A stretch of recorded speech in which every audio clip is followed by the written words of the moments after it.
Bob back with us. Bob's going to help us present today. If you don't know, Bob had some medical procedures down in Houston. He had an intubation tube, and his voice isn't necessarily back. So we have him on reserve for his little part of the show, but I get to play MC today. First off, he's not here to reserve the accolade, but thanks to Dave Leary, who's out back prepping your ribs for lunch, for hosting. We really appreciate him making his property available. We're here to talk about primarily four topics, one of them being summer management, honey harvesting, how to just kind of get some of those basics out of the way for anybody that hasn't done that yet. We are literally going to go out and go through some of Dave's hives, and one of the things that is key to this time of year is ensuring that we have Varroa under control. July and August, if you listen to Tim Schuler, state aviarist, tell you over and over and over again, if you don't take care of your Varroa in July and August and have healthy bees in September and October going into the first frost, your bees won't survive the winter. It's that simple. So it's your choice as to how you manage your Varroa in your hive. We're going to talk about a bunch of different options today. This is question and answer. So we'll talk about what we came to talk about, but please feel free to ask questions about what you have going on in your hives related to this, or we'll stop specifically at the end and just do a round robin question and answer anything anybody has. So first off, I just want to show a hand. How many people have new hives this year? Good. I'd say a third of the audience raised their hands today. If you have new hives, you should be feeding them, especially here in late June and early July. It's been a funny spring. We've had a lot of moisture, shall we say. But it's been good rain. It's been heavy rain, and then it stops for a number of days like today, and they can go forage, and then it rains a lot. I don't know, I'm not a plant person, but my thought is that as it rains like this, it keeps the plants plump and full of juice, which ultimately is nectar. And how many people are seeing a lot of nectar storage in their hives? Almost everybody. So a wet spring is actually a decent spring for us, as long as it's warm enough in the morning for the girls to get out and get going.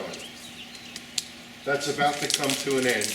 When you say feed, what's the percentage of sugar to water? Yeah, so it's 1-to-1 ratio, and it's 2-to-1 in the fall. So the point of this is, if you have new hives, they're about to run out of nectar from nature, and you need to feed. They need a 1-to-1 ratio on the hive in sufficient quantities to be able to build wax and continue the operation in the hive. When the plants dry up, so to speak, and the typical thing in New Jersey is mid to late June. We're still pretty wet for June in this area. Mid to late June, July, you start to see the streams dry up, you start to see the puddles go away, things like that. That means there's no nectar in the plants. There's usually still always pollen. They can generally find pollen sources all year long.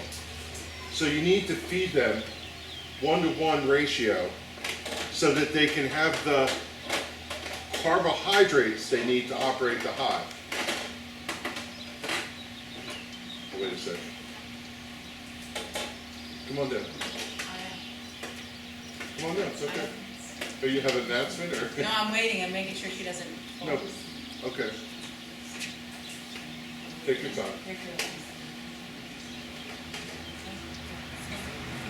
No, it's okay.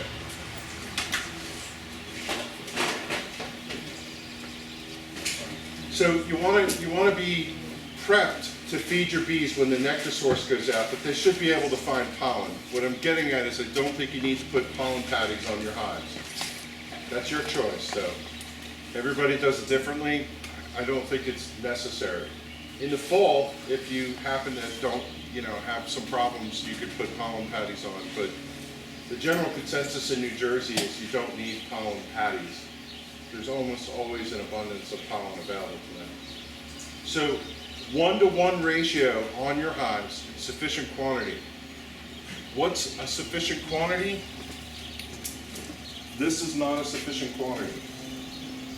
This goes into a Boardman feeder, which sits at the hive front. These are not enough. You need to have a on-top feeder or division board feeder or a pail, something that has sufficient quantities. If you put this at the entrance of the hive, you're inducing robbing also, because you're bringing sources of competition right to the front door of your hive. Don't use Boardman feeders.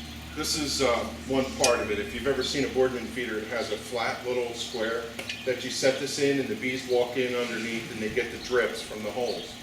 I don't have the second piece in my kit here, but don't use these.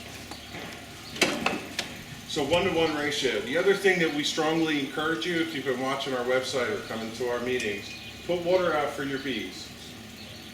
Get a bucket of reasonable size, drill some holes in the side of it, put some styrofoam peanuts in it so they'll float, and put it out by your hive somewhere. They may not find them forever. We were just having a discussion, I think Bob it was, and I, about he had his bucket out there for 2 years and they never found it, and then all of a sudden they're all over it. I have one sitting next to my hives. There's nothing on them right now because there seems to be plenty of water. But I know when we went to the mentoring hives, they were covered with bees, okay? We have one here. You can see it there. Yeah, we have one outside. There's bees on it. You're the one that said that they didn't touch it. It's like another, well, yeah, by the hive. Now it's like there's another hive out there. Yeah, it's kind of funny that way, right? So you need to provide water. You're a little bit late. Most people open their pools when? Memorial Day. Memorial Day weekend. So if your neighbor has their pool open and the scouts found it, you're too late. You're not going to change their mind. But you can run home today because maybe they didn't find that pool and set your water source up and keep them out of your neighbor's pool. So think about that. Any questions on that? I want to make sure I got you. Yeah, so my bee guru tells me to take another box, put it on top, Yep. and then put the sugar water on that, and then close that up. Yep. Yeah, there's So it's that size three jar. primary ways. Three primary ways. One is you buy the double trough or flat trough right from a bee catalog that sits on top of the hive. People love them, or people like them, or people never use them. So that's option number one. Pros and cons with that, you don't have to go in the hive to get to them. They're right on top. And you could fill them at any given point, but when it gets cold, the bees won't go up there for those. The method that you suggest, which typically you create some sort of rise so that you can put a container on 2 blocks like this with a thing sitting on top of it, right? You have one, bring it out. That'd be great. And you put a box over top of it, and it sits over the inner cover, and it's right above the hive, and they come up and get it. Works great. Just make sure your bottle's big enough. That's a double, right? So, and then I just laid it right on top of it. You can put you have to allow them to come out and around, right? You have to have something that you can use. This is unusual in one context. If I put this thing up, so Dave has an interesting device here. This sits here like this. It'll drip, weep through those little holes sitting here. If you put this over your inner cover though, you're isolating the bees to that small space. What I would suggest to you, Dave, is to cut a notch in this. That one has one? that. No, outside Oh, outside. edge, so that they can get out, Okay. right? Because sometimes you want them to traverse over the inner cover. If you have one of the, Couple holes would be too bad. get an inner cover with a rim around it that has a notch so that they can have an upper exit. This would constrain them. So here, Dave's got an interesting piece, right? You can put 4 of them on and keep switching them out. A lot of people, what they do is take a gallon jug and punch holes in it and put it up, and you get a gallon, right?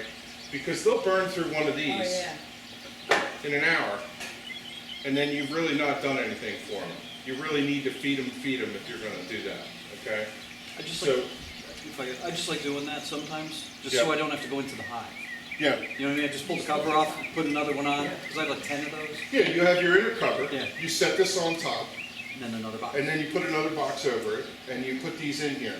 Even this, I would wonder if 4 of these would be enough. I guess it's close enough, but it's It's still, almost a gallon.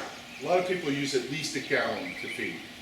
And you could go back literally every day in the summer and feed them a gallon if they wanted to take that. They have to have water to operate the hive. The water that you feed them with, the 1-to-1 solution, helps them cool the hive. It helps them make the wax malleable. They use the water to break it down. They use water for everything, just like we do. They can't survive without it, right? So during the summertime, you have to have water for your bees. Otherwise, you inhibit their ability to operate. They process food with it. They break it down. They liquefy it with the water. And one thing you could do with your water sources is put a pinch of salt in it. It tends to be an attractant. They like that. Not dump salt, a pinch of salt.